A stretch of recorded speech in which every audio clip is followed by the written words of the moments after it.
Hello everyone, Alec Alger the SideQuest Gamer here, and I'm going to talk about Metroid. What better way to start off the series than to review one of the more controversial entries in the franchise? Metroid 2 Return of Samus for the Game Boy.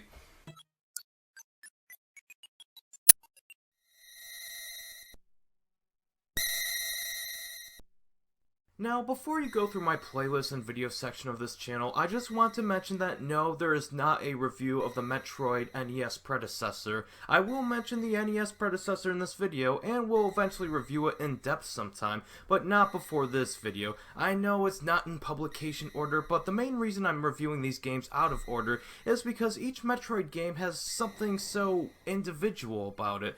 There were only 5 2D entries, 3 3D entries in the first-person view, 1 3D entry in the third-person view, and 3 spin-offs, and yes, I count Federation Force and Prime Hunters as spin-offs. And there's of course Metroid Prime Pinball, which even Metroid fans forgot even existed. And what can I say? It's pinball with Metroid aesthetics. It's there if you want it, but it's not exactly continuity changing. It's easy to say that I really like the series. For one, the story of each game is told with some context, but most of it is told visually, whereas you, the player, have to figure out what happened. It's kind of open to interpretation, and even the early games had some of these plot elements to an extent, especially the ending of Metroid 1 that has since been spoiled heavily on the internet to the point where even those who never played a Metroid game in their life know the ending to the NES game. But I'll keep it as spoiler-free as possible in case you don't know the ending to the NES Metroid. In the first Metroid, bounty hunter Samus Aran was tasked by the Galactic Federation to infiltrate a space pirate hideout on planet Zebes, or planet Zebeth, and destroy the new threat the space pirates pose against the Federation. They are creatures known as Metroids, and they can emit massive amounts of radiation, which could be weaponized against the Galactic Federation. And like all adventure games, Samus succeeds, destroys the threat, collects her bounty, end of mission. But that's not the last we'll see of Samus. She'll have several more adventures taking place before this game. But obviously, Nintendo didn't plan for the Interquel Prime games back in the 90s, at least in the form we witnessed them in. So as far as the story goes with the 1991's consumer mindset, this game is a direct sequel to Metroid 1. The Galactic Federation hired Samus Aran to go to planet SR-388, the Metroid homeworld, in hopes that the space pirates cannot weaponize the Metroids ever again. This is a genocidal campaign, and according to the manual, the Federation did send out some teams to wipe them out, but they were never heard from again, and you don't even see their bodies or equipment lying about. So Samus was a last resort, likely selected for her experience with the Metroid threat back on planet Zebes. As for development history, this game was developed by Nintendo R&D 1 and even produced by series creator Gunpei Yokoi, pretty much the same team that worked on the original Metroid for the NES. I wondered for years why they didn't make the sequel for a Nintendo console instead of a handheld, but then I realized that the SNES was released in 1991 in North America, while the Game Boy was released in 1989. It wouldn't make much sense to put the sequel on the NES since it's kind of being phased out, but if they developed it for the SNES, they wouldn't have as much development time. So the Game Boy would be the answer to following up the first 8-bit entry while still selling pretty well. Not that late release NES games sold poorly, as there are still many people who bought NES games in 1992 and 1993, but not as many. It does help that the Game Boy itself sold pretty well, so why not make a game for a high-selling platform as opposed to one that just began and one that was being phased out? This is only a business hypothesis that I propose, but one I believe that makes the most sense in terms of marketing. While it was well received upon initial release, many people called this the black sheep of the franchise upon later years, mainly citing the lack of non-linear form of progression the first game had. They didn't say the game was bad, just not as good as the first one, and when the sequels came out, that opinion really hasn't changed until Metroid Other M came out. Now, Metroid 2 does have its fans, but many reviewers of this game, with the exception of a few, have stated that they prefer the NES Metroid. Heck, I even have a friend who thinks Metroid 2 is inferior to the NES predecessor, stating that while he doesn't have much fondness for the first one either, at least the areas looked aesthetically different enough to distinguish from one another. Metroid was always an action-adventure series where the purpose of the game was to explore, level up, platform, and progress. These worlds in the Metroid games weren't your typical level-by-level platformer like your Mario or Castlevania. These worlds were the very definition of open. Where you go is up to you, but you're going to need certain tools to bypass certain obstacles and reach entrances you couldn't reach otherwise to get closer to the end goal. Now you can upgrade your missiles, health, armor, and even the signature arm cannon, and with the exception of the arm cannon, and you'll at least need to collect several missile expansion packs for boss battles, you don't really need anything else to make it to the end. It'll be much harder, but by no means impossible. It does come highly recommended to collect nearly everything because only expert players can make it to the end without armor upgrades. There's a time and place to prove your worth with the game, and that's after many playthroughs. These upgrades are just hidden for you to find and reward you by making your journey easier. Some are more hidden than others, but the ones in plain sight should get you by, and I highly recommend finding the missiles so boss battles are much easier. They're more needed in this game than ever, as the later Metroid forms require quite a sum of missiles in the face if you hope to even kill them. Oh, did I say later forms of Metroids? Oh, you thought that your mission would have you kill just 39 of the jellyfish-looking Metroids, right? That's cute. Nope. You actually don't fight the larval Metroids until the end of the game. When you land on SR388 and reach a fork in the road, go the left pathway and take out any enemies in your way, you'll see the body of the larval Metroids you remember from the first game. While it looks dead, something's coming out of it. Actually, whenever a Metroid evolves, it sheds its old body kind of like a crayfish that leaves behind a transparent shape after shedding its old skin off. These are the bosses in the game, and they're kind of pathetic. They just need you to spam missiles at them, and that's it. No epic strategy involved, although sometimes the difficulty increases when the fighting area has different environmental hazards like spikes. I guess it's an improvement over the pathetic Kraid and Ridley boss battles in the first game, and especially an improvement over the annoying Mother Brain boss battle, but as someone who played the later 2D games, they feel underwhelming by comparison. Even the final boss was really not that challenging. As for the design of the overworld, it's been criticized of being more linear, but that's exactly why I like the game. I honestly did not enjoy my several playthroughs of the first Metroid because of the non-linearity, with the only sense of direction being trial and error. Like if you go in the wrong place without a necessary item for progression like an ice beam or Varia armor, you have to backtrack, and the lack of a map will make that even worse. It's not impossible to memorize the level layout, but I've done 3 playthroughs of the first Metroid and progression hasn't gotten any better. While a map is absent in Metroid 2, it does block the wrong way with acid that'll take away a sum of health. You can only progress by terminating the Metroids in the open given area. It is indeed possible to kill the Metroids and move on without a needed item like an ice beam, and then have to backtrack, but usually a few Metroids in the area would be blocked off until you get that item. Like how you need the spider ball to reach the Alpha Metroid in the cliff you wouldn't be able to reach otherwise. Speaking of the Spider Ball, I love the addition of this ability and wish it was in more 2D Metroid games. Sure, it was in all the 3D Metroid games, albeit in a more limited form where you only use it in designated railways, instead of being able to use it anywhere like in this game. However, if you have so much get hit by an enemy or in proximity of a bomb explosion, you will be thrown off the wall you're stuck to, and this will happen occasionally in this game. The Spider Ball is probably the most important upgrade you'll need in this game to progress because the game seems to be built around this new idea, but to backtrack to the criticism of this game being more linear, I don't mind it because the areas you are limited to are very open and there's plenty of things to do. Do you immediately go for the Spider Ball first and then the missile expansion within the Chozo Temple, or do you go for those first and then get the Spider Ball and Metroid last? It's up to you. And the best part is, unlike the first game, if you get all the necessary items, you don't even have to backtrack at all. Now, I don't mind backtracking if it's made convenient for me, kind of like the alternate entranceways to areas you once visited, like in Super Metroid, how the wrecked ship and Brinstar were connected to Meridia. But in Metroid for the NES, that was not necessarily the case if you want to 100% the game. Like, you'll need the Ice Beam and high jump boots if you want the E-Tank concealed in the ceiling near the beginning of the game. Metroid NES wasn't too obnoxious with backtracking, but I like to give Metroid 2 credit where credit is due, and credit to it for improving that method of progression because now you can collect everything along the way.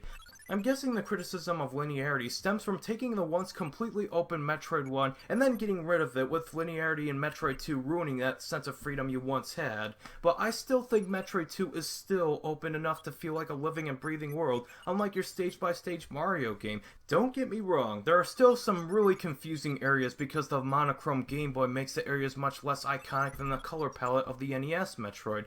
Even though the blue and yellow shafts have a similar layout, you could at least remember what shaft contained which doorways, but when you go into the many Chozo temples, the layout is a little different and there are cosmetic differences like the tubes, but they still looked aesthetically similar. Depending on what visual preference your memory can best work with would make or break one game over the other. Now, I understand the limitations of the Game Boy and do recommend playing it with a Game Boy Color or Super Game Boy, but even with the few colors it has, still makes it hard to distinguish one area over the other.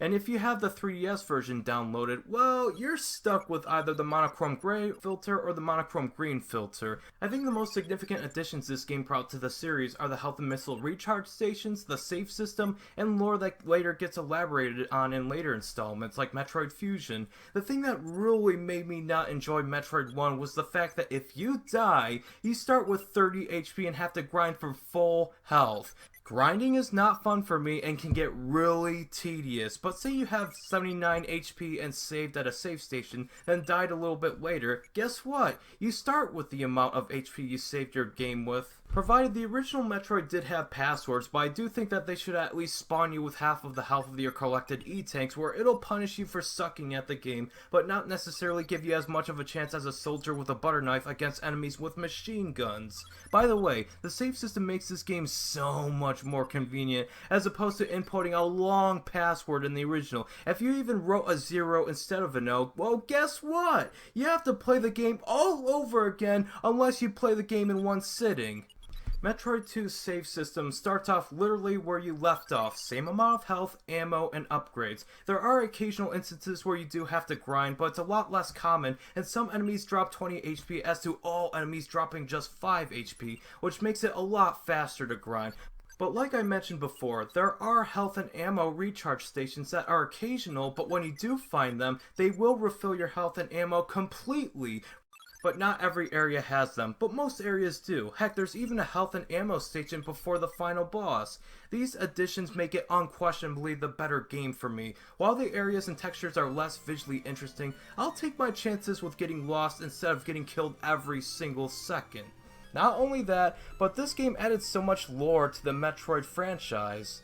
While the first game had a simple yet effective premise, this game tells its story a little more visually. Like, even if you didn't have the manual, you do know that wiping out a set number of Metroids kind of implies a genocidal campaign against the Metroids.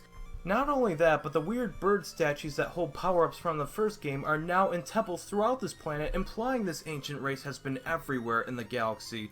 This is the first Metroid game we see Samus' spaceship, which may not seem like nothing more than just a means of transportation for Samus, but that's exactly why it's important. It shows how she got here in the first place.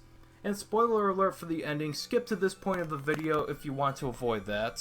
After taking out 38 Metroids with a lone egg of 1 remaining, the number ups to 9. You take out the 8 larval Metroids from the first game and fight the Queen herself, who is really easy if you roll inside her mouth and bomb her stomach. After dissolving in the air, the lone egg hatches and a baby Metroid bonds with Samus immediately. It doesn't attack you, and you can't even kill it, implying some restraint on Samus's part. Here's where interpretations of the story come into play, and I will give you my thoughts. The baby Metroid is a plot device to give Samus really genius character development. In the first Metroid game, she was tasked with simply taking out these Metroids because they were a massive threat to the galaxy if they were to be weaponized by the space pirates. So she kills them and collects her bounty without question. In Metroid 2, she spends the entire game destroying each and every living Metroid just so they can't be weaponized ever again by the space pirates. All for the money. She even kills the Queen, and from my knowledge there was only one, so it's safe to assume she cared so little about destroying an entire species, or maybe she carried some regrets, we don't really know. The Metroids, despite being dangerous, only attack when prey is nearby. They're not doing it with a vendetta against a creature they prey on, with a few exceptions, but rather to survive. The Queen and the underling Metroids were only just protecting themselves against this orange metallic killing machine that's stealing the tools of the Chozo. Heck, it would be even sadder if the Metroids were protecting the newborn from Samus. And the egg hatches, but Samus doesn't kill it. She lets it live and it helps her out of the planet, eating the crystalline blocks and helping her out of the planets. It doesn't see her as the killing machine, it just sees a mother. And maybe the Queen was the last straw for Samus before realizing she's killed a unique species from the galaxy. The moans of the Queen Metroid were more of cries for help, as it knew the end was near.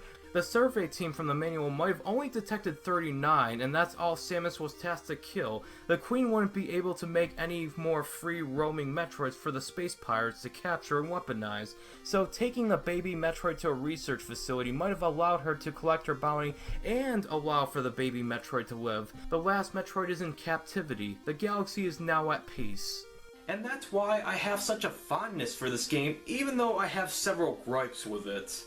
While the controls are better than the first, I still find them really floaty and awkward at times, especially when jumping. Now, one could argue that SR388 could have a lower gravitational attraction to Samus, making her jumps rather spacey, and that was an intentional design choice, but Metroid Fusion displays regular movement of Samus and the troops, retconning that possibility out. It's also pretty easy to get lost without the map, and like the first, does prevent me from enjoying this game as much as later installments if I play it as it is. There are some maps that do make the game more fun for me online, but I judge the game as it is and not what other players can bring to it. Thankfully, it's not as cryptic as the first game, but it's still pretty easy to get lost, and having to find similar landmark among the samey looking textures is kind of a challenge in itself.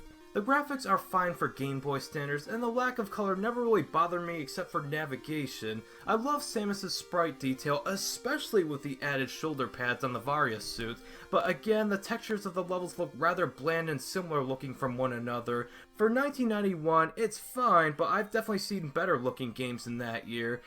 And the music has a few interesting tracks. The Surface theme is actually one of my all-time favorite soundtracks in the series, which goes to show you that you can make an 8-bit chiptune upbeat and memorable at the same time. The Chozo Temple soundtrack is alright, but a lot of the soundtrack is mostly sound effects, which does give off a sense of atmosphere in the dark acid-eroded caves, where a Metroid could pop out and try to kill you anytime, but as a result, music variety is kind of lacking. I do like how the music redeems itself at the end with the remaining Metroids, and even the Metroid Hatchling theme was pleasant to listen to as the last song before leaving this game. And overall, I think Metroid 2 Return of Samus is a pretty decent game. It's evident that I like this game more than the NES predecessor, but that doesn't mean it's the end-all sequel without any flaws. This game does have some of its problems of its own, and I do not recommend this game to beginners. While I did enjoy some of this game, I don't really see myself coming back to it as often as the later entries. While it's a fine game for the most part, it's really just a fine game. Nothing more, nothing less. I personally would much rather play the later installments because they remove a lot of the problems I had with the first two games and elaborate more on the lore of the Metroid universe. I respect Metroid 2 for what it did for the franchise, but respect doesn't make a game flawless and great. The series has come a long way since then, and the formula has changed for the better, so much so that the more modern 2D Metroid formula was used to remake the first one, like Nintendo themselves saw the flaws of the first game. Nintendo for some reason never remade Metroid 2, despite kind of being in the need for an update. If only there was a remake of Metroid 2 in some form. I don't even care if it's not even made by Nintendo.